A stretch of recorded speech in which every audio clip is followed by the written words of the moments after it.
Merci d'être avec nous sur les antennes de la télévision Burkina Info. Amis de la liberté, de la démocratie et de la bonne gouvernance, bonsoir à tous et à chacun et bienvenue à ce nouveau rendez-vous avec un invité. Aujourd'hui, nous avons l'honneur et le plaisir de recevoir le docteur Lassina Zerbo. C'est sa première interview depuis pratiquement un an au Burkina Faso. Docteur Lassina Zerbo, bonsoir. Bonsoir, c'est Ismaël Gadrago. Bienvenue sur le plateau de l'émission le Grand Déballage. Comment vous allez pour le Burkinabé? Ces millions de Burkinabés qui se demandent qu'est-ce que vous devenez finalement? Je vais bien, je suis au Burkina depuis les événements. Je continue mes activités internationales et je reviens parce que je reste attaché à ce pays.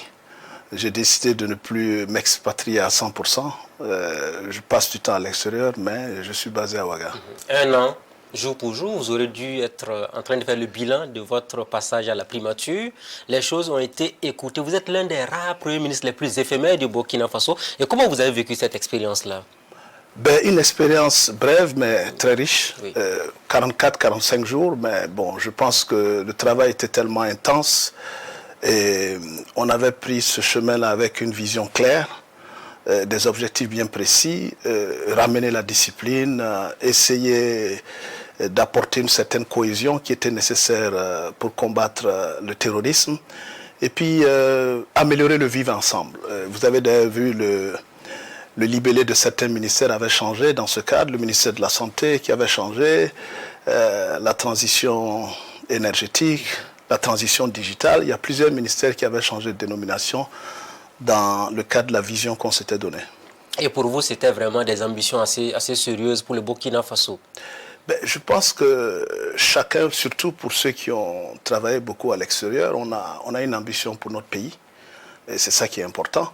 Et je suis venu à un moment où le président Kaboré a estimé que, vu mon expérience, je pouvais apporter quelque chose, à stabiliser les choses, faire en sorte qu'on ramène de la cohésion, étant donné que je ne suis pas partisan, parce que je ne suis d'aucun bord politique, je pense qu'il a tablé sur ça. Oui, mais beaucoup ont dit que votre nomination n'est pas passée au sein du parti au pouvoir. Est-ce que vous avez eu écho de cette difficulté? Non, pas vraiment. Bon, je crois vous n'avez que pas ça... battu campagne. Certains ont dit non, il n'a pas battu campagne. Nous, on a souffert et c'est lui qui vient récolter donc les fruits de notre lutte politique. Vous savez, battre campagne ou récolter les fruits, c'est assez relatif. Moi, je pense quand même qu'il y a beaucoup qui sont à l'extérieur, qui font du travail pour ce pays, dans le silence, dans la discrétion, qui ne sont pas forcément dans les campagnes politiques ou politiciennes. Mais ils ont tenté de vous déranger un peu quand vous avez été nommé? Pas directement. Vous savez, bon, c'est pas si facile d'attaquer les gens directement. Hein. Bon, je pense que c'est mieux quand les gens arrivent directement, mais quand c'est des bruits de couloir, on s'en débarrasse, quoi. Et vous avez été au siège du parti pour faire allégeance ou vous n'avez pas eu besoin de cette démarche nécessaire? Non, aller au siège du parti, c'est pas faire allégeance. Aller au siège du parti, c'est un parti. La majorité, c'est elle qui dirige. Et donc, quand on nomme un Premier ministre, ne serait-ce que par courtoisie, il est de coutume d'aller rencontrer les membres de la majorité et échanger avec eux pour voir dans quelle mesure vous pouvez entrer ou intégrer dans le cadre de ce qu'ils ont comme vision et de ce que vous pouvez apporter comme nouveau. Et c'est ce que j'ai essayé de faire. Et vous avez eu une certaine unanimité autour de votre personne? Personne n'a eu à vous opposer quoi que ce soit par rapport au choix des hommes et tout ça? Pas frontalement.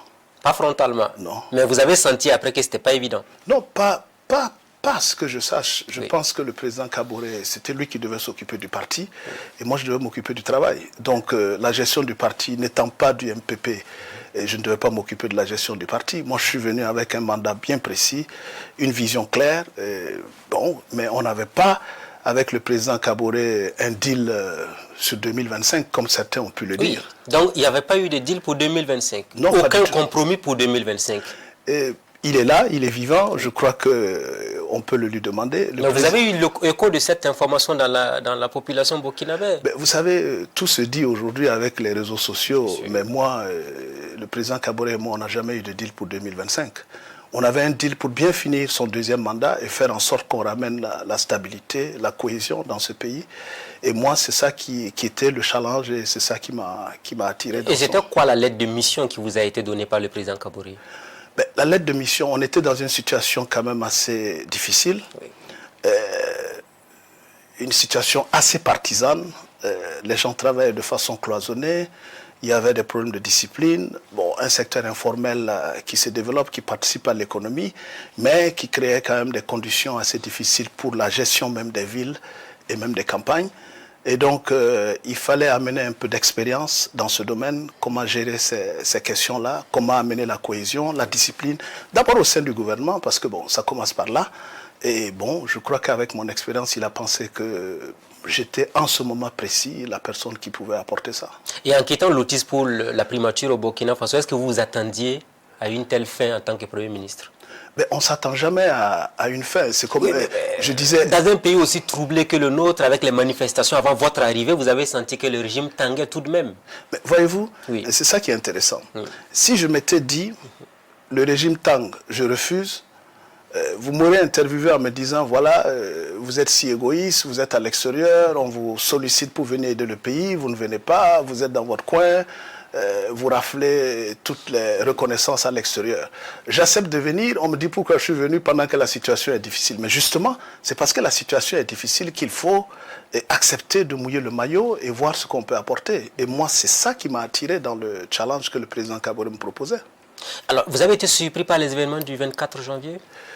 Surpris, je dirais oui et non. Vous savez, je pense que la politique politicienne s'était emparée de la vie nationale un peu trop. Un peu trop? Un peu trop, je dirais un peu trop.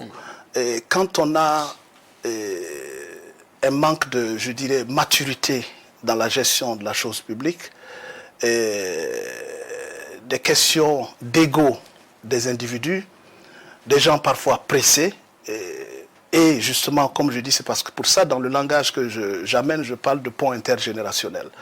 Je pense qu'il faut une phase dans toute chose. Il y a des anciens qui sont là, qui ont de l'expérience, qui doivent passer le témoin aux plus jeunes. Mais ce passage de témoin se fait avec une certaine éthique. Mais dans l'éthique, il y a une certaine discipline. Et dans la discipline aussi, il y a une certaine façon de voir les choses et de vivre les choses. Et il faut que les plus jeunes puissent comprendre que, bon, ils ont besoin d'un peu de temps pour aller. Bien qu'on dise que la valeur n'attend point le nombre des années. C'est vrai, mais encore faut-il émerger. Apparemment, vous n'avez pas été surpris. À vous écouter, tout était réuni pour que finalement le coup d'État arrive. Ben, coup d'État, bon, j'aime pas trop ce mot parce que tout était réuni pour coup d'État. Ben, tout était réuni pour que ça implose ou que ça explose. Mais, et c'est pour ça que le président Kaboré à l'époque a parlé de changement de paradigme. Oui. Changement de paradigme, vous voyez, il y a beaucoup de choses. Dans les 45 jours que nous avons passés, on était dans une dynamique et une vision claire avec des objectifs bien précis. Et puis, bon, moi je pense qu'on était en passe de réussir notre Est-ce que, M. Zerbo, pendant les 45 jours, vous vous êtes senti vraiment dans une situation très complexe, où il fallait gérer le politique, le social, le militaire, tout à gérer, tout était à refaire pratiquement en 45 jours? Non, en fait, je crois que les choses étaient claires. Ouais. Le président Kaboré, c'est lui l'homme politique.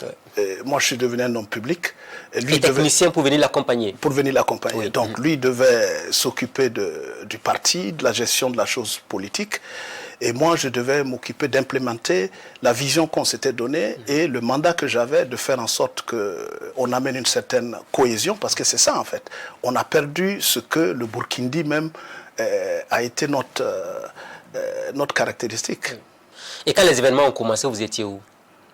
Ben, j'étais chez moi. Je venais de suivre le match avec le président Kaboré. Et quand les mutineries ont commencé, il vous a dit « Ah, Excellence, ça commence à être chaud pour nous ». Non, ben, les mutineries avaient commencé tôt le matin. Mais nous, on a suivi le match le soir. Et bon, à un moment donné, ben, on s'est séparés. Et puis, ben, 20 minutes après, j'ai entendu des coups de feu. Et ma réaction, c'était de savoir où il était. Parce que, bon, quelqu'un avec qui vous êtes il y a à peine 20 minutes, et quand il y a des incidents de ce type, vous devez, je crois que c'est le devoir de tout homme, de savoir où il se trouve. Est-ce qu'il est en sécurité? Parce que vous, en ce moment, vous vous sentez en sécurité, bon, en fait, de façon relative. Oui. De façon relative. Et donc, je me suis occupé de savoir où était le président. Vous l'avez appelé? Ben, je l'ai appelé, non, j'ai essayé de le voir. Et vous n'avez pas pu le voir? J'ai pu le voir. Et qu'est-ce qu'il vous a dit? Non, ben, on était assis jusqu'à... La situation était sous contrôle, hein, c'est ce que le ministre en son temps avait dit, le ministre de la Défense avait dit. Ben, vous savez, les questions militaires sont gérées par les militaires. Si le ministre de la Défense en son temps a dit que c'était... Mais il relevait de vous, le ministre de la Défense, vous étiez sa principale autorité. Oui, on a échangé, mais oui. il a tenté de discuter avec les militaires. Oui. Voilà. Jusqu'à ce que le coup d'État soit proclamé, vous n'avez plus eu tendance, vous n'avez pas cru à un moment donné qu'on pouvait inverser la tendance sur le terrain? Non, moi je crois au Premier dialogue. ministre, vous aurez pu jouer un rôle puisque vous étiez un civil, justement. Justement, je m'apprêtais à le dire. Je Oui. pense que si on avait mis, pas forcément le Premier ministre ou même la ministre des Affaires étrangères à son temps, ou un groupe de civils dans le gouvernement pour échanger avec les mutins, je pense qu'on aurait pu trouver une solution. Parce qu'entre militaires, il y a toujours des égos. Oui, c'est vrai. Voilà. Et c'est votre regret, hein, c'est votre plus grand regret? Regret, bon, je suis de nature à ne pas souvent regretter, parce que moi je prends les choses telles qu'elles arrivent. Mais vous étiez arrivé pour changer les choses. Quand on interrompt un processus comme ça, quand même, vous avez des remords tout de même. Pas de remords, parce que bon, écoutez, ceux qui ont fait ça, bon, ils ont fait pour un objectif. Ont-ils atteint leurs objectifs? C'est la question qu'on se pose. Peut-être le regret doit être de leur côté, pas du nôtre. Pour vous, il ne fallait pas faire ce coup d'État? Il ne faut pas faire de coup d'État, c'est tout. Pour moi, je crois que le dialogue, et quand on a des institutions démocratiques, il y a des manières de se faire entendre. Et c'est ce qui se passe dans nos pays voisins. Bon, je pense qu'il faut qu'on adopte la même chose. Et le 24, quand les choses ont été annoncées, vous vous avez dit le monde s'effondre au Burkina? Non, pas que le monde s'effondre. Le 24, quand ça a été annoncé, bon, je ne sais pas, je pense que... Vous étiez à la maison avec votre famille, vous vous êtes dit c'est la fin? Non, c'est jamais la fin. La fin, c'est... Enfin, en tout cas, pour ce qui est du poste de Premier ministre vous concernant. Ben, est-ce que le poste de Premier ministre est une fin en soi? C'est la question que je veux. Est-ce que le poste de Premier ministre est une fin en soi? Vous m'avez posé la question de savoir si je vais bien. Bon, je pense que je vais bien. Et d'ailleurs, je vais vous raconter une petite anecdote. J'étais au sommet du Commonwealth. Et il y a un chef d'État d'un grand pays qui s'approche de moi. Il me voit. Il dit, mais... Dr Zerbo, you're looking great for somebody that suffered a coup. Donc, que je parais bien portant pour quelqu'un qui vient de souffrir d'un coup d'État. Donc, c'est normal que les gens s'inquiètent, non? Parce que quand même... Non, c'est normal qu'on s'inquiète. Mais voyez-vous, le fait déjà d'être en bonne santé, d'être libre de ses engagements est une très bonne chose. Et bon, je pense que ça aussi, c'est parce que, bon, je ne me reproche rien. Je n'ai jamais touché à la chose de l'État. Bon, j'ai été un citoyen discipliné, attaché à son pays. J'ai essayé d'aider beaucoup au développement de ce pays sans être Premier ministre. Et je crois que c'est ça d'ailleurs qui reste ma marque. Et la marque de beaucoup de Burkinabés de l'étranger. Donc ensemble, vous étiez venus pour servir et non vous servir dans les caisses de l'État? Ben, moi, je ne me suis pas servi dans les caisses de la fonction publique internationale. Je ne peux pas le faire dans l'État du Burkina. Alors, après le coup d'État, Roch Kaboré n'était plus libre de ses mouvements. Et vous, en ce moment, est-ce qu'on vous a laissé faire ce que vous vouliez et tout? Non, d'abord, écoutez, après le coup d'État, il fallait d'abord, je crois, pour une question d'éthique et je dirais, de bienséance, je ne pouvais pas me mettre à prendre des avions et à partir à l'extérieur sans savoir ce qu'il venait de celui qui m'a amené au Burkina pour contribuer à stabiliser les choses. Donc il était quand même de mon devoir d'attendre de le voir, de voir qu'il était en bonne santé, de voir que les autres ministres étaient en bonne santé, et puis bon, de commencer à vaquer à mes occupations. Et pendant ce temps-là, vous l'avez vu? Oui, j'ai pu le voir. Parce que c'était difficile, beaucoup ont tenté de le voir, ils n'ont pas été capables, ils n'ont pas eu la possibilité de le faire. Non, j'ai pu le voir, j'ai pu le voir.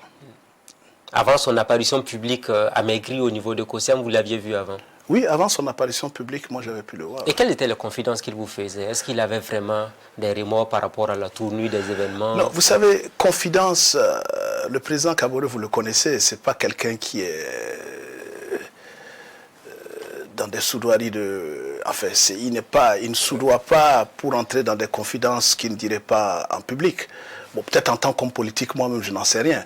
Mais en tout cas, moi, mais à vous, quand même, il peut s'ouvrir au vu de la proximité, du rang que vous avez occupé à ses côtés. Non, tout je ça. crois qu'il était désolé qu'il m'ait fait venir et que, bon, ça se soit terminé en 45 jours. Ça l'a beaucoup affecté. Il avait de la peine pour vous, surtout? Oui, je crois qu'il avait de la peine pour moi. C'est ce que j'ai compris. Et ça vous a beaucoup marqué? Ben, ça m'a marqué parce que bon, c'est ce que j'attendais de l'homme. Et au-delà de votre personne, est-ce que d'autres Burkinabés qui veulent rentrer au pays vous appellent pour vous dire si ça finira comme ça, moi je ne reviens plus dans mon pays pour servir? Ben, c'est le sentiment que j'ai eu quand j'ai donné une conférence à des Burkinabés du Canada récemment. Ben, Mais je leur ai dit non, écoutez, on est bien portant, on rend grâce à Dieu. Ce n'est pas pour l'expérience que j'ai vécue qu'il faut que vous vous découragez, parce qu'on a besoin de toutes les forces, et surtout en cette période de crise que nous connaissons. Et après, on vous a dit, quand le président a été libéré, maintenant vous avez commencé à partir. Hein, vous avez dit, c'est bon, je peux commencer à voyager tranquillement sans problème. C'est ce que j'ai fait. Vous n'avez pas demandé une autorisation spécifique? Ben, l'autorisation spécifique, c'est Il y a certains ministres de votre gouvernement qui n'ont pas eu cette chance de voyager comme vous. D'autres l'ont dit sur ce plateau-là. Bon, moi, je ne suis pas... Bon, je pense que j'ai une autorisation de voyager. C'est une autorisation permanente de voyager parce que, bon, je ne me reproche rien. Et je ne pense pas qu'on me reproche quoi que ce soit. Docteur Zerbo, après le coup d'État, votre nom a circulé. Est-ce que le lieutenant-colonel Damiba vous avait contacté pour vous maintenir à la primature? Mais pourquoi devrais-je parler de ça sur un plateau? C'est important. De toute façon, ça appartient à l'histoire. Mais comme on a la chance de vous avoir en tant que journaliste, on vous pose la question à la place du peuple qui aurait aimé vous demander. Non, la question c'est, est-ce que j'étais prêt à... Non, est-ce qu'il vous a contacté? Ben non, je ne suis pas... Ça, c'est pas une question que je vais aborder sur ce plateau. Donc ça a été fait? Non, j'ai rien dit. J'ai dit que c'est pas une question... En refusant de le dire, c'est que ça a été fait finalement. Ben, vous savez, on a des contacts à ce niveau, on a des contacts avec les uns et les autres, mais vous ne m'avez jamais vu rencontrer le lieutenant-colonel Damiba. Mais il n'a pas cherché à vous rencontrer non plus? Mais on ne s'est jamais vu en public. Et au téléphone? Que je sache, ben, écoutez, mon téléphone est ouvert. Mais donc vous avez parlé? Ben, je ne suis pas certain de ça. Alors, autre aspect aussi, Ibrahim Traoré qui a remplacé Damiba, est-ce que lui vous a contacté? Je connais le capitaine Ibrahim Traoré. Oui. Bon, c'est des jeunes que je connais comme ça dans la vie sociale. Mais est-ce qu'il m'a contacté? Pas de façon à dire qu'il faut que je vienne être Premier ministre. Je ne pense pas, puisque j'étais en voyage. Mais vous aimez votre pays, vous l'avez dit à plusieurs reprises Oui. dans cette émission, ça veut dire que logiquement, vous aurez pu encore continuer à servir votre Burkina Faso, même si Roch Kaboré n'est plus président. Non, écoutez, vous savez, quand je parle du président Kaboré, ne rattachez pas forcément le fait d'être Premier ministre à la personne du président Kaboré. Le président Kaboré n'a pas amené Lassina Zerbo parce que c'est un ami de quartier ou quoi. Ah, vous tenez à faire cette précision importante. Non, il a amené, il voulait amener quelqu'un dans un contexte parce que, vous savez, c'est les événements qui font les hommes ou qui créent les hommes. Donc, à un moment précis, un chef d'État, il se dit, ben, dans les conditions qui sont les miennes aujourd'hui, je pense que c'est telle personne qui sied mieux au portrait robot de la personne dont j'ai besoin pour résoudre les problèmes auxquels je fais face en ce moment. Je pense que c'était dans ce cadre qui m'a amené. Donc, vous êtes compétent, donc votre... Ben, je ne suis pas... Bon, je suis compétent, je ne sais pas si c'est à moi de dire que je suis compétent. C'est les autres qui voient. Ah, vous écoutez attentivement, on ne vous a pas appelé pour vos beaux yeux. C'est parce que vous avez les compétences pour le poste qu'on vous a fait appel, clairement. Ben, je pense qu'on n'appelle pas un Premier ministre pour ses beaux yeux, comme on n'appelle pas quelqu'un à une fonction importante pour ses beaux yeux. J'ose espérer. Oui. Donc, Paul-Henri Sandaogo Damiba, Ibrahim Traoré, vous avez dit que vous ne travaillez pas avec un régime putschiste? Non, c'est pas ça. Écoutez, vous savez... Il faut d'abord, tout comme j'ai dit pour le président Kaboré, c'est les conditions qui font les hommes. Et si à un moment donné, on pense que vous êtes la personne indiquée pour accompagner un processus, vous faites le choix en fonction de vos valeurs. Si les miennes sont que je vais être dans un gouvernement démocratiquement, dans des conditions où un président est démocratiquement élu, ça ce sont mes valeurs personnelles. Mais est-ce le cas aujourd'hui? Mais je pense que toute personne, et surtout quand vous avez flirté avec la fonction publique internationale, vous avez quand même des droits et des devoirs en fonction par rapport à ce que vous avez fait. Parce que depuis 25 ans, je suis quand même dans le milieu international, ou un peu plus d'ailleurs, et je dois une certaine éthique et un certain comportement à ceux qui m'ont connu sur le plan international. Et donc ça, c'est à prendre en compte quand même. Donc, appartenir à un gouvernement putschiste pour quelqu'un comme vous, c'est salir votre CV? Non, en fait, je n'aime même pas le terme gouvernement putschiste. Nous sommes dans une situation... Est-ce un coup d'État ou pas? Ben, écoutez... Ce sont les mots qui... C'est la réalité. Oui, ça vous dérange qu'on parle de coup d'État? Non, parce que, bon, on dit que c'est un coup d'État, mais moi, je ne... Vous ne voyez pas ça comme un coup d'État? Non, quand il y a un coup militaire, c'est un coup d'État. Donc, ce n'est pas le cas au Burkina? C'est le cas au Burkina. Donc, c'est un putschiste?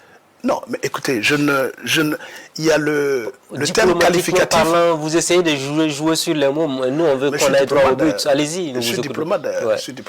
Et donc, je dis, je ne qualifie pas les individus, je qualifie la situation. La situation est une situation de coup d'État. Appartenir à un gouvernement de coup d'État, est-ce que c'est salir votre CV? Et un gouvernement issu d'un coup d'État, pour quelqu'un qui a fait la fonction publique internationale, ça peut prêter à confusion. Il faut des objectifs clairs, il faut une mission bien définie, et puis il faut un cadre de concertation où on peut amener certaines personnes à prendre des responsabilités à ce niveau. Lassina Zerbo, votre nom a toujours figuré, et même après le coup d'État contre Roch et puis le coup d'État de Traoré, on a dit vous étiez parti pour être président de la transition si c'était un civil. Est-ce qu'il y a eu des tractations vous concernant par rapport à cela? J'étais pas là, j'étais en dehors du pays, oui. Donc comme c'est la société civile et les partis politiques qui ont été invités, je ne suis pas d'un parti politique, donc je n'ai pas été convié à des tractations ou discussions de ce genre. Est-ce que ce n'est pas justement ça qui aurait pu permettre qu'on vous choisisse, par exemple, éventuellement? Et quoi, par exemple? Président civil de la transition. Non, ça avait été dit dans l'opinion, certains avaient commencé à brandir votre CV comme l'homme qu'il fallait, si on devrait passer d'un président militaire à un président civil pour la transition. On a convoqué des partis politiques, des assises nationales. Oui. Les assises nationales, c'était la société civile et les partis politiques. Oui. OK? Et bon, est-ce que c'est cela seul qui représente l'État? Je pense qu'il y a beaucoup qui ne se sont pas sentis impliqués dans ces assises. Et donc peut-être fallait-il qu'on élargisse un peu. 45 jours Premier ministre, est-ce que ça vous a donné davantage d'ambition pour créer un parti politique et puis aller à la conquête de l'électorat après la transition? Est-ce qu'il faut forcément être partisan pour aller à la conquête de l'électorat? Ça, c'est la question qu'il faut se poser. Moi, je suis venu Premier ministre, je n'étais pas dans un parti politique. C'est circonstanciel, on pourrait le dire. Ben, circonstanciel, mais quand même. J'ai été quand même Premier ministre du Burkina, même pour une période assez brève. Oui. Écoutez, je pense qu'aujourd'hui, la situation est tellement sérieuse au Burkina qu'il ne s'agit pas de réfléchir s'il faut créer un parti politique ou être partisan ou s'associer à un parti ou tel autre parti. Je pense que nous avons tous besoin de nous mettre ensemble pour sauver le navire Burkina Faso. C'est de ça qu'il s'agit. Il faut sauver le pays. Sauver le pays de cette crise du terrorisme, sauver le pays de ce manque de cohésion, sauver le pays de ces égos surdimensionnés que nous avons, sauver le pays de la discipline qui a disparu, donc sauver le pays même de cet état de Burkindi qu'on nous a connu depuis longtemps. Sauver le Burkina Faso ne vous empêche pas de vous prononcer sur votre avenir politique. Mon avenir public ou mon avenir politique? Tout est lié. Bon. Dès que vous avez accepté d'être Premier ministre, vous étiez un homme politique désormais. C'est fini, c'est clair. Non, quand j'ai accepté d'être Premier ministre, je suis devenu un homme public. Pas politique? Je n'ai pas encore fait la politique. Est-ce que vous ambitionnez faire la politique un jour? Et on m'a posé la question lors d'une conférence il y a quelques jours si c'était quelque chose, si le fait d'être à la tête de l'État était quelque chose auquel je pensais en me rasant tous les matins. Bon, ça c'est une formule bien connue. Ce que j'ai dit, c'est que d'abord je ne me rase pas tous les matins. Ok. Et ensuite, on peut avoir de l'ambition pour son pays. Et si l'ambition du pays rencontre votre ambition, vous êtes dans une situation qui vous mène dans un cadre politique où on vous conduit, où on vous accompagne, où vous accompagnez. Voilà comment moi je vois les choses. Aujourd'hui, j'ai l'ambition de créer des conditions pour une cohésion, pour un pardon des Burkinabés. De façon pragmatique, comment vous comptez le faire? Est-ce que vous, Lassina Zerbo seul, vous pouvez le faire sans avoir quand même un soutien des gens, des intelligences qui vous allez agréger autour de votre personne? Mais vous pensez que tous les Burkinabés font la politique? Est-ce que tous ceux qui veulent le bien du Burkina sont obligés de faire la politique? Moi, je contribuais au développement de ce pays sans être dans un parti politique. Il y a plein de projets sur lesquels j'ai travaillé avec le président Kaboré et avant pour essayer d'améliorer les choses dans les conditions. Par exemple, le traitement du cancer, il en avait fait une priorité. On a travaillé sur l'étude de faisabilité pour faire le centre de cancérologie, de radiothérapie de Bogodogo. J'étais sur le projet qui est financé, pas financé, c'est un prêt autrichien pour le centre de radiothérapie de Bobo Dioulasso. Je n'étais pas Premier ministre, je n'étais pas dans le gouvernement. Donc on n'a pas forcément besoin d'être dans un gouvernement pour contribuer au développement de son pays. Il y a tellement de Burkinabés de l'étranger qui font des choses pour ce pays dans le silence, dans la discrétion, et dont on ne parle pas. Mais est-ce que vous avez l'ambition d'être président un jour? Je répète, j'ai l'ambition pour mon pays, j'ai l'ambition aujourd'hui de créer les conditions pour qu'on puisse même penser à une élection. Parce que là, c'est ça. Est-ce qu'on est dans des conditions de faire une élection? Mais il faut préparer l'après-crise sécuritaire et autres. Parce que le Burkina ne sera pas indéfiniment dans la crise. Tout le monde sait que tôt ou tard, nous allons nous en sortir. Mais l'après, comment vous voyez l'après-crise sécuritaire au Burkina? On dit que, vous savez, la présidence, où on devient président quand c'est la rencontre entre un homme et son peuple. Oui. Est-ce que je rencontrerai le peuple dans la marche que je me suis donnée en ce moment? Le temps nous le dira. Mais ça vous tente un peu, ça vous donne des idées? Parce que vous avez une vision pour le Burkina, vous vous dites, moi, président du Faso, voilà ce que je compte faire pour ce pays-là. J'avais dit, moi, Premier ministre, voilà ce que je comptais faire. Et je voulais, et le président Kaboré l'avait d'ailleurs dit, on reconnaît le maçon au pied du mur.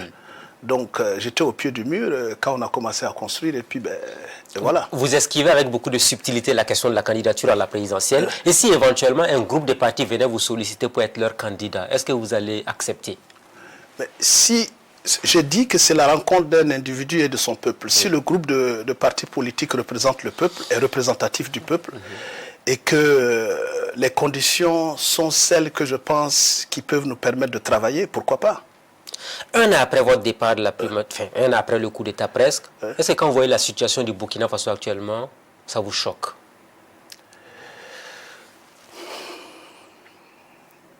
Je dirais ça me désole.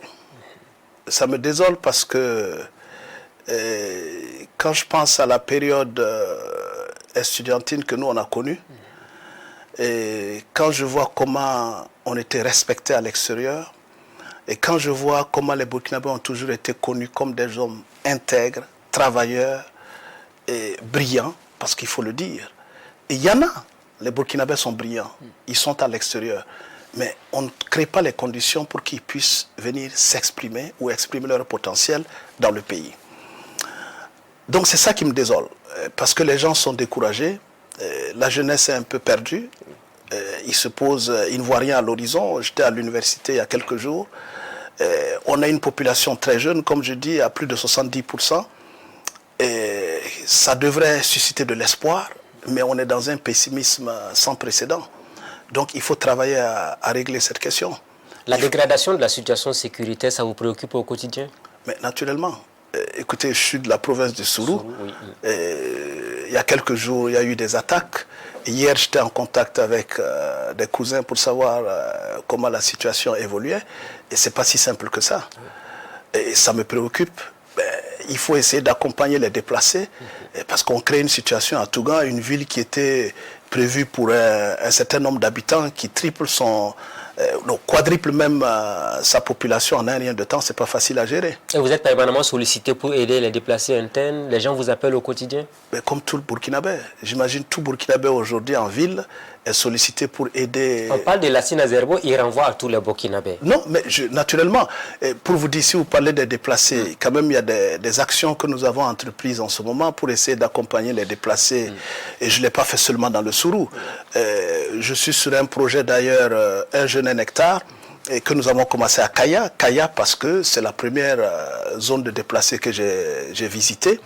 Et on les a accompagnés cette année avec de l'engrais pour qu'ils puissent quand même améliorer leur récolte.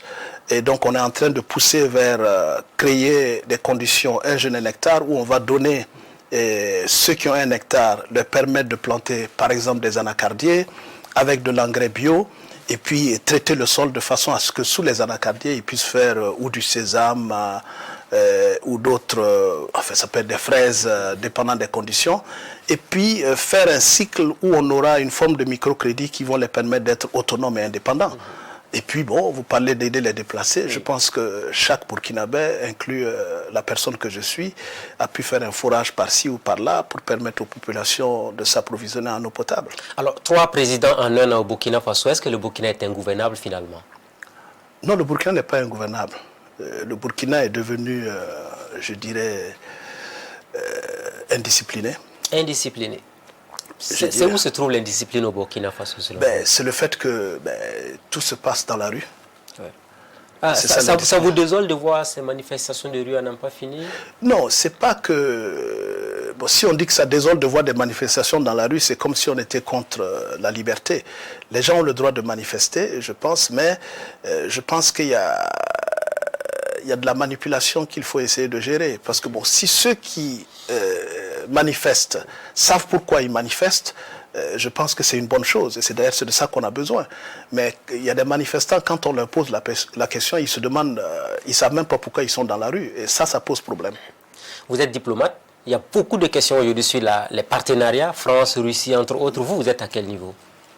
Moi, je suis au niveau international, comme la diplomatie dans laquelle j'ai été. J'ai dirigé une organisation de 186 pays. Et il fallait gérer les équilibres entre tous ces pays. Ils ne sont pas forcément d'accord. Mais votre rôle, c'est de vous assurer à ne pas frustrer les uns ou à pencher d'un côté par rapport à l'autre. Ça, c'est pour l'autis. Revenons sur le cas du Burkina. Mais le Burkina, c'est pareil. Oui, mais est-ce que vous, quand vous étiez Premier ministre, on a parlé de cette question de changer de partenariat au niveau de la lutte contre l'insécurité? Jamais. Jamais. On n'a pas parlé de changer de partenariat, on a parlé de diversifier le partenariat. C'est ce que j'ai dit dans ma déclaration de politique générale à l'Assemblée. Mais on n'a pas, je ne pense pas, le président Kaboré ne m'a jamais dit on va changer de partenariat. Non. Mais vous savez, ce n'est pas une question de changer de partenaire. Je vous ai dit tout à l'heure... Et quand vous voyez ce débat dans l'opinion, vous dites est-ce que les gens peut-être ne comprennent pas trop les enjeux liés à cette crise sécuritaire? Puisque vous avez parlé de diplomatie, oui, c'est ça. Je vais revenir sur ça. Allez-y. Je dis... le diplomate, c'est quelqu'un qui défend les intérêts de son pays. Donc, il est national. Le diplomate va à l'extérieur pour défendre ce que la vision de son pays est par rapport à la politique internationale. Dans ce contexte, il faut diversifier son partenariat parce que vous avez besoin d'un pays pour telle chose et d'un autre pays pour l'autre. Mais il ne s'agit pas de chasser ceux avec qui vous collaborez depuis longtemps. Je ne pense pas. C'est ce que beaucoup disent aujourd'hui au Burkina Faso. Est-ce que ça dit qu'ils ne comprennent pas les enjeux internationaux? Vous savez, justement, je ne dirais pas que... Je pense qu'on peut les amener à comprendre mieux les enjeux internationaux. Et il faut des débats, et c'est ce que j'ai essayé de faire à l'université et l'autre jour. Et je pense qu'il faut... chacun doit pouvoir amener les uns et les autres à comprendre ce qui se passe, à comprendre les enjeux internationaux, et pour ne pas être dans l'exclusion. Est-ce qu'un pays comme le Burkina peut se retrouver au milieu des puissances internationales comme la France, la Russie, les pays membres les 5 pays membres du Conseil de sécurité de l'ONU? Se retrouver au milieu comment? C'est-à-dire pris au piège de ce débat-là, parce que c'est fort dans l'opinion aujourd'hui. Est-ce que nous, on peut se retrouver au milieu de ces 2 nations, par exemple? je ne pense pas que le Burkina, en tant que pays, on est en train de parler d'une région, c'est le Sahel. Je crois que les enjeux aujourd'hui, c'est de faire en sorte que les zones d'influence dans le Sahel puissent être préservées pour garder cet équilibre international qui a toujours été dans le contexte que nous connaissons, pas seulement pour le Sahel, et pour toute l'Afrique. Vous savez, la diplomatie internationale, c'est ça, c'est des zones d'influence. Aujourd'hui, on dit que, d'aucuns disent que le futur de la démocratie dépendra de l'issue de la guerre en Ukraine. Et moi je dis, le futur de la démocratie dépendra également de l'issue de la lutte contre le terrorisme dans le Sahel. Certains disent clairement qu'on n'a besoin d'aucun partenaire, finalement, il faut compter sur nous-mêmes. Vous savez, je ne suis pas du genre à me renfermer ou à penser que tout seul je peux faire quoi que ce soit. Et on a toujours besoin des autres.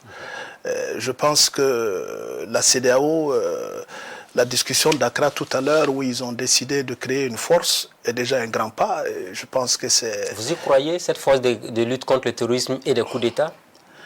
Écoutez, si elle est bien structurée, pourquoi pas? Parce que bon, il faut quand même... on est au Burkina, mais le Burkina fait partie de la CEDEAO fait partie de l'Union africaine. Mais les populations désavouent très souvent la CEDEAO pour son manque d'implication profonde par rapport à la gestion de ces différentes crises-là. Oui, j'ai écouté, d'ailleurs, vous me faites penser à... J'étais en véhicule et j'écoutais une dame qui disait, oui, pourquoi elle n'est pas d'accord pour la CEDEAO. Elle dit que quand les gens meurent, la CEDEAO ne vient pas et quand il y a coup d'État, la CEDEAO vient. Bon, c'est une façon de voir les choses. Je pense que ce message-là devrait interpeller la CEDEAO pour peut-être s'impliquer beaucoup plus dans la chose quotidienne des pays qui souffrent du terrorisme en ce moment. Vous croyez à une solution vraiment régionale à cette crise sécuritaire? Je ne dirais pas que la solution va être forcément régionale. La solution sera d'abord une entente régionale pour amener les autres à nous accompagner dans ce que nous faisons. Parce que je disais, ouais, la diplomatie, c'est attirer l'autre pour l'influencer. Et donc, si on est déjà ensemble, on va influencer la politique internationale sur le terrorisme dans la zone du Sahel. Est-ce que la tendance qui voudrait qu'on change de partenaire international contre d'autres partenaires, vous pensez qu'il faut abandonner ce débat-là? Je ne pense pas que ça doit même être un débat. Il faut diversifier, comme tout pays. On ne peut pas avoir un seul pan dans la diplomatie. La diplomatie, vous la faites du national vers l'international. Et quand vous allez à l'international, c'est quand l'autre, tous ceux qui rencontrent votre politique étrangère et ceux qui sont vos partenaires. Revenons sur votre expérience en tant que Premier ministre. Est-ce que vous avez compris qu'il était très difficile de gérer l'administration burkinabé quand vous étiez Premier ministre? Très difficile, oui, mais moi j'avais espoir. Vous savez, c'est curieux parce que quand les gens parlent de passage éphémère, moi, en 45 jours, je pense qu'on a fait... C'était tout de même éphémère, reconnaissez-le, c'était oui, mais pas 45 beaucoup. jours, Oui. mais vous savez ce qu'on a fait en 45 jours? Il faut peut-être le savoir. On n'a même pas eu le temps, moi, j'ai même pas eu le temps de prendre un numéro matricule.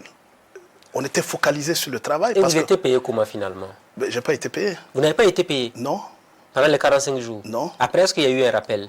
Non, je n'ai pas cherché. Les 6 mois qu'on donne aux autres, vous n'avez pas eu votre part? Je n'ai pas cherché. Vous n'avez pas demandé? Je n'ai pas demandé. Vous n'en voulez pas? Non, parce que je pense que si j'avais fait ce que je pensais, ça pouvait m'amener à demander. Je pense que c'est aux uns et aux autres de voir un peu comment gérer cette situation. Votre nom, votre gouvernement a été cité par rapport à la réforme sur les salaires. Certains ont dit que c'est vous qui avez commencé l'histoire de doubler les salaires que le gouvernement d'Amiba a poursuivi. Aujourd'hui que j'ai la chance de vous avoir en face de moi, est-ce que vous pouvez confirmer ou infirmer cela? Est-ce que vous avez vu un décret signé de mon gouvernement comme quoi il fallait doubler les salaires? Vous n'en avez pas discuté? Je n'ai pas signé de décret ou je n'ai pas engagé de discussion dans le sens de doubler le salaire des membres du gouvernement. Il n'était pas question de ça en période de crise quand même. Donc vous avez été surpris d'entendre ça dans l'opinion? Vous savez, on entend tellement dans l'opinion. Oui. Si on devait s'en tenir à ça... Alors, au moment où les Burkinabés s'interrogeaient sur vous, on a vu que vous avez commencé à être du côté du Rwanda. Alors, qu'est-ce qui s'est passé exactement? Est-ce que c'est Paul Kagame qui a pris son téléphone pour vous appeler, pour vous dire, comme votre pays n'a pas besoin de vous, moi je veux que vous venez travailler avec moi? Bon, petite correction. Oui. J'ai commencé le Rwanda avant d'être Premier ministre. Oui. Mais ce n'était pas connu dans l'opinion en tant que tel. Tout ce qu'on fait n'est pas connu dans l'opinion nationale. Le président Kagame m'a rencontré bien avant. Sa question c'était, écoutez, docteur Zerbo, j'entends tellement parler de vous, vous êtes à l'extérieur, vous faites du bon travail, mais pourquoi vous ne venez pas en Afrique? Ça a été sa question. On a entamé un débat, il m'a présenté un projet qui semblait ambitieux, avec une vision claire, et puis qui a rencontré aussi mon ambition pour ce continent. Et donc, j'ai accepté de présider le conseil d'administration de son programme de sciences et technologies nucléaires. Et quelle était la condition particulière avant d'avoir accepté cette possibilité, cette main tendue de Paul Kagame? Est-ce que vous avez posé des conditions? Des conditions... Du genre, j'aimerais aussi souvent quand même avoir la possibilité de travailler pour mon pays tout en vous accompagnant dans ce programme-là. Mais c'est ça qui s'est passé quand je suis devenu Premier ministre. Et donc, j'en venais à cela d'ailleurs. Quand j'ai été nommé Premier ministre... Et naturellement, il fallait échanger avec les Rwandais. Mais vous savez, le président Kagame est panafricaniste. Et donc, c'est pour ça que je faisais, même en tant que Premier ministre, sans être rémunéré par le Rwanda, et on faisait des conseils d'administration en virtuel. Parce que la technologie nous le permet aujourd'hui. Et donc, après mon passage, bref, au Premier ministère, bon, naturellement, j'ai continué, pas seulement avec le Rwanda, mais avec d'autres institutions internationales. Et actuellement, pour le Rwanda concrètement, qu'est-ce qu'on attend de vous? Qu'est-ce que le président Kagame attend de moi? Bien sûr. On est en train de développer son programme de sciences et technologies nucléaires sur tous les plans. Et on parle de la médecine, l'agriculture, l'eau et puis l'énergie, parce qu'il a une ambition énergétique, parce qu'il est convaincu qu'il faut de l'énergie pour le développement industriel, pas seulement du Rwanda, mais du continent. Et on est en train de travailler à ça avec des partenariats dans cette dynamique.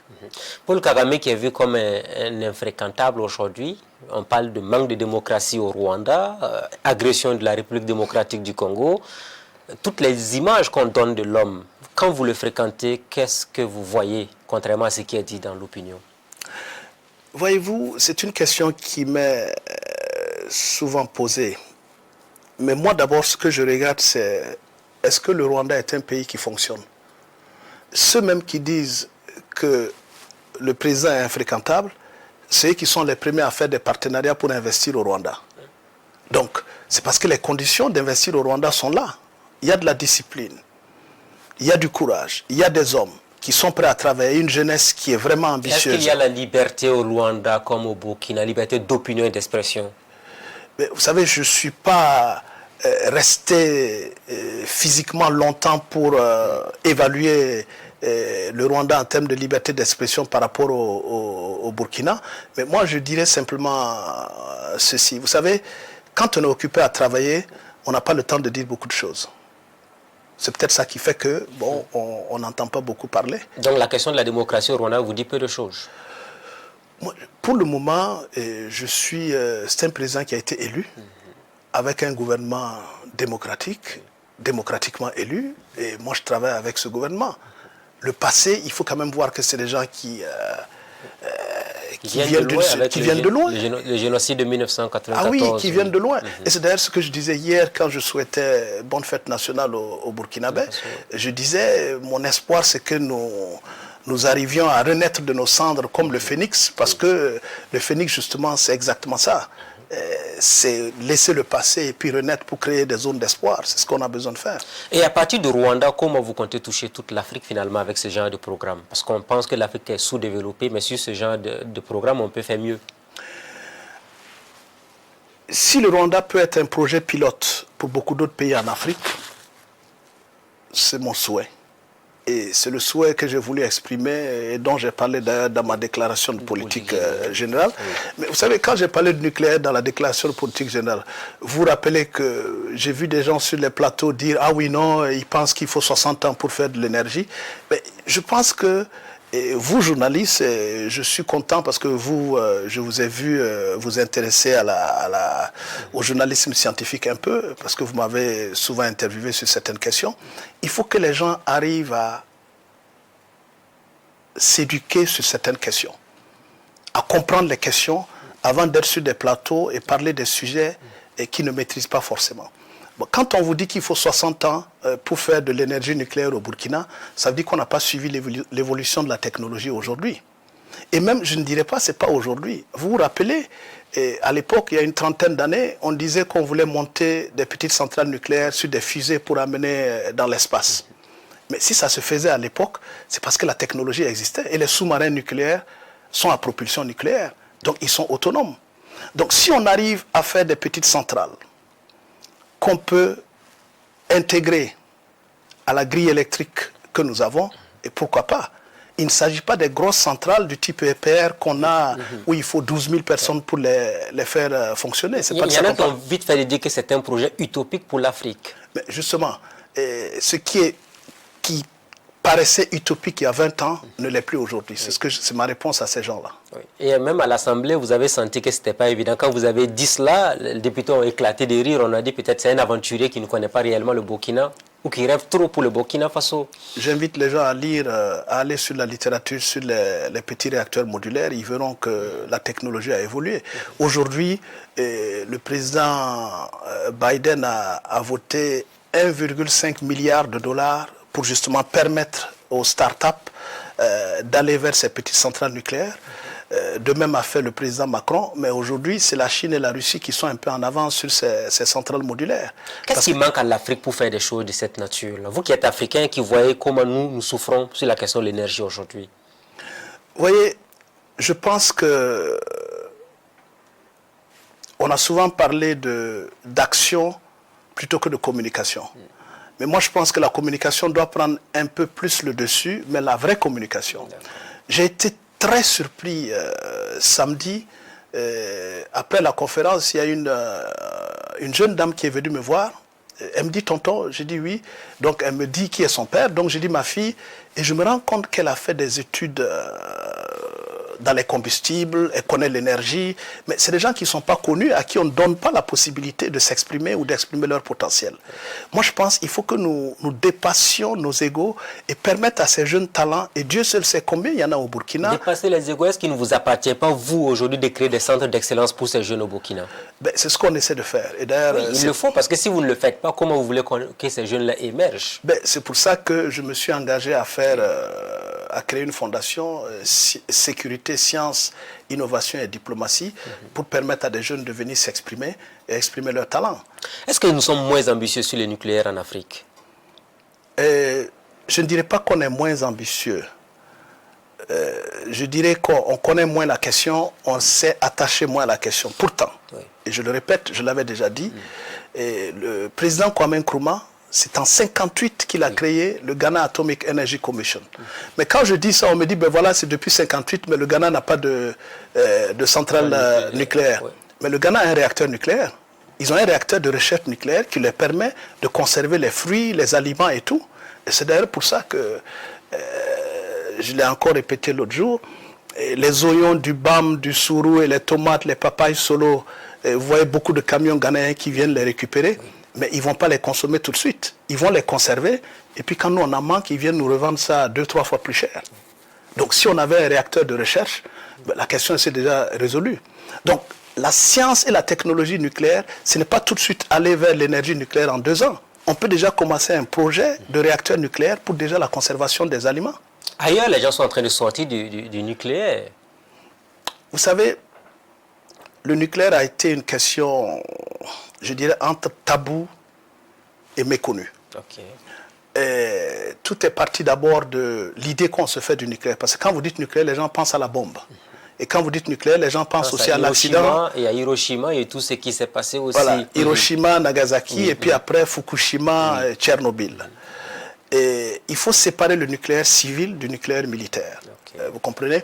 Et donc, la bombe, c'est autre chose. Mais le nucléaire civil, c'est comme je dis, je parlais de la diplomatie scientifique comme ayant démarré véritablement dans une discussion, un échange entre Reagan et Gorbatchev, qui parlait d'où situer ou d'où placer une centrale expérimentale qu'ils étaient en train de mettre sur pied, que les scientifiques mettaient sur pied. Et donc, la fusion, c'est quoi? C'est essayer de rapprocher des atomes qui, naturellement, se repoussent. Oui. Et donc, quand on arrive à les rapprocher, on crée une énergie inestimable. Et c'est cette énergie-là, c'est de cette énergie qu'il s'agit. Et donc, il ne faut pas en avoir peur. Certains disent que l'avenir de l'Afrique, c'est dans les énergies renouvelables, finalement. On a le soleil qu'on exploite peu, qu'on utilise peu. Est-ce qu'il ne faut pas aller vers cette direction-là? On est allé vers le solaire déjà, puisque l'électrification au Burkina, le solaire, je suis d'accord pour le solaire, je suis d'accord pour les énergies renouvelables, mais il faut un mix énergétique. Parce que jusqu'à présent, les technologies dans le solaire ne nous ont pas permis de faire le développement industriel dont nous avons besoin. Parce que si vous avez besoin de faire Faso-Fani à Koudgou, vous avez besoin de pomper beaucoup d'énergie. Et l'énergie solaire est assez intermittente pour permettre ça. Mais la plupart des pays aujourd'hui optent pour les énergies renouvelables parce que c'est moins polluant. Et vous savez aussi qu'il faut préserver l'environnement aujourd'hui. Oui, mais le nucléaire n'est pas polluant. Oui. Ça, c'est l'erreur qu'on fait souvent. Savez-vous que le processus de la construction des plaques solaires jusqu'à l'implémentation produit plus de carbone que l'énergie nucléaire? Ça, c'est quelque chose dont on ne parle pas. Vous voyez, j'ai souvent dit, quand on parle de diplomatie scientifique, que la politique inhibe parfois la science.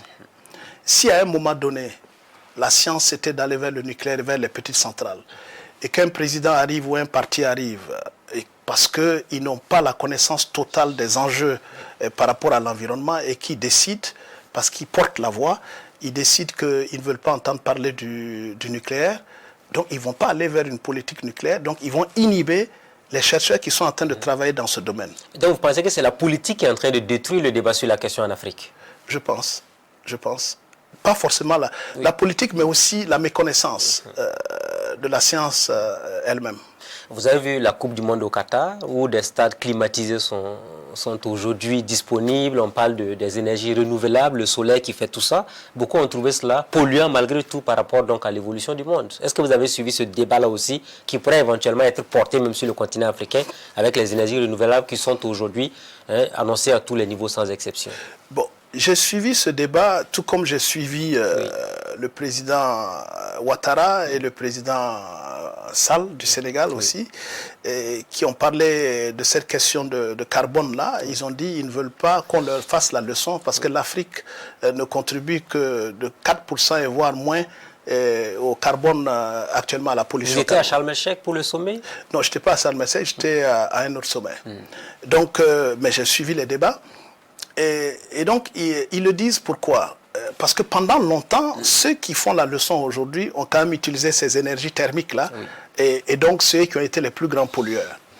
Et pour moi, tout en étant d'accord avec cette vision des choses, je pense qu'il faut aller vers une reconnaissance de l'état actuel de la planète et d'aller vers un mix énergétique qui nous permet, nous aussi, de continuer à utiliser ce que nous savons faire, mais créer les conditions d'une énergie qui n'est pas polluante. Alors, pollueur-payeur, le débat a été posé à Sharm el-Sheikh.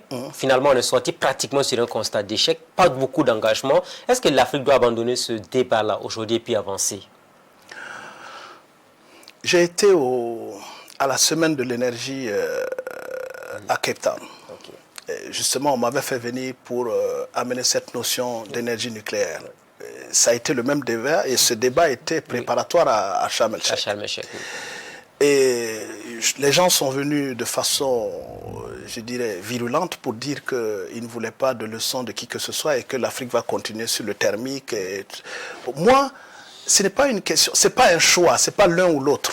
Pour le moment, c'est comment on dose les deux et un peu de... Pour trouver le juste milieu, en fait, à la limite. Et évoluer justement vers créer les conditions d'être autonome par rapport à ce qui pollue. Et donc, c'est ce processus qu'il faut voir. Mais est-ce que vous êtes compris finalement? On a l'impression que partout où vous passez, les gens ont eu une idée arrêtée de la question et vous dissertez, vous discutez, mais apparemment, ça n'évolue pas. Jusqu'au sommet des États. Non, je ne dis pas que ça... Je ne suis pas d'accord avec ça parce que le Sénégal et la Côte d'Ivoire ont des programmes nucléaires embryonnaires. Il ne faut pas se voiler la face, tout comme le Ghana. Mais ce qu'ils disent, ce n'est pas parce qu'on a un programme embryonnaire nucléaire pour essayer d'amener d'autres sources d'énergie qu'il faut nous imposer de tout laisser et d'aller vers les énergies renouvelables qui ne nous donnent pas satisfaction en termes d'industrialisation. Donc voilà la question. Nexus diplomatie-science pour sauver le Burkina, concrètement de façon pragmatique, comment s'y prendre? Je crois qu'on a abordé quelques questions du Nexus science-diplomatie tout à l'heure. Mais je discutais avec un jeune frère là, et il y a un exemple qui nous est venu, d'exemple de science et de diplomatie par rapport à la pauvreté dans les pays. Le Togo par exemple. Vous voyez, quand on fait le big data, les données, nous on est là, et bon, on prend un véhicule au calme, on ouvre son smartphone et toutes ces informations qui partent, on transfère de l'argent, mais tous ces transferts que nous faisons, c'est des données qui peuvent être analysées pour savoir dans le Burkina Faso quelles sont les zones où les transferts d'argent sont les plus élevés et les plus fréquents. Les zones où ce sera le moins fréquent, c'est les zones pauvres. Et donc l'État peut utiliser ça par exemple pour mettre un effort sur ces zones-là où il n'y a pas beaucoup de transferts d'argent. C'est juste un exemple simple que je donne de données qui accompagnent justement la politique de l'État. Et ça, c'est la science. Donc faire une analyse des données pour permettre à l'État de voir ce qui se passe et adapter ou réadapter sa politique dans le pays. Et ça, c'est juste un exemple de science par rapport à la politique de l'État. La science pour sauver le Burkina, quelle perspective pour un pays comme le nôtre, avec l'insécurité, le manque de contrôle de notre territoire, la question même de l'État civil, beaucoup de Burkinabés dont on ne connaît même pas leur existence aujourd'hui. Comment mettre la science en valeur par rapport à toutes ces questions importantes liées à la vie de la nation? Mais justement, c'est en période de crise comme ça que la science aussi renaît constamment de ses cendres. Est-ce qu'il faut vous consulter ou c'est vous-même qui devriez porter l'initiative, vous les scientifiques? Non, je crois que les scientifiques se parlent, mais peut-être pas assez. J'ai rencontré des jeunes qui ont fait le Prytanée militaire et qui sont en train de fabriquer des drones. Et puis ils essaient de monter des appareils de géophysique pour détecter les engins explosifs, pour aider, voilà. Et donc dans ma discussion avec eux, je dis c'est très bien ce qu'ils font. C'est louable parce que des jeunes burkinabés arrivent à se mettre, ils sont ingénieurs de l'école d'électronique à Ouaga. Mais il faut coopérer avec les potentiels géophysiciens ou géoscientistes qui sont dans le pays pour calibrer les équipements parce qu'il faut les fabriquer, mais encore faut-il les calibrer. Donc il faut une synergie d'action entre ces jeunes-là et bien d'autres pour pouvoir arriver à atteindre les objectifs qui sont de mettre à la disposition des forces de défense et de sécurité ou des VDP et des moyens de détecter ces engins explosifs-là de façon effective. Et comment le faire? Communiquer. Communiquer. Et communiquer. Alors, nous sommes pratiquement en fin d'émission. Quelles sont les ambitions de Lassina Zerbo pour 2023, pour le Burkina Faso? 2023? Oui. J'espère qu'en 2023, on aurait pu atteindre, un niveau de cohésion, d'unité d'action contre le terrorisme et aussi de vision claire par rapport à ce que nous ambitionnons pour ce pays. Et que nous dépassions les questions partisanes, que nous arrivions à nous pardonner, que nous arrivons à créer les conditions pour que les jeunes puissent s'inspirer des plus anciens et que les plus anciens puissent accompagner les jeunes. C'est ce que j'espère en 2023. Il est important une transition intergénérationnelle au Burkina? J'ai dit qu'il faut un pont intergénérationnel au Burkina. Il faut que les anciens acceptent d'accompagner les jeunes. Parce qu'il ne faut pas aussi que, quand je parle de pont intergénérationnel, les anciens ne sont pas appelés aussi à s'éterniser. Parce que c'est ça aussi les égos. Ils se disent, la peur de l'autre fait que j'ai peur aussi de la connaissance de l'autre. Est-ce que c'est un vrai problème pour le Burkina aujourd'hui? Je crois que c'est un problème. Un vrai problème? Un vrai problème. Donc si on ne règle pas cette question-là, ça va être difficile de nous développer. Je pense qu'il faut régler cette question le plus tôt possible. Et quelle est la meilleure thérapie selon vous pour terminer l'émission? Je pense que la thérapie, c'est de communiquer, de discuter, de créer des cadres de discussion, d'échange avec les jeunes pour qu'ils comprennent les plus anciens et pas forcément dans des grandes conférences. Ça peut être autour de grains de thé, de discussions autour d'une bière, de pouvoir échanger, mais en élevant un peu le niveau du débat plutôt que de rester dans la boue. Merci beaucoup, Dr Lassina Zerbo. C'est moi qui vous remercie. Mais je vous souhaite bonne continuation et puis continuez à servir votre pays parce que le Burkina a encore besoin de vous. Merci. Ainsi donc prend fin l'émission de ce jour, amis de la liberté, de la démocratie et de la bonne gouvernance. Merci à tous et à chacun de nous avoir suivis. On s'est dit rendez-vous la semaine prochaine avec un nouvel invité. Bonsoir chez vous.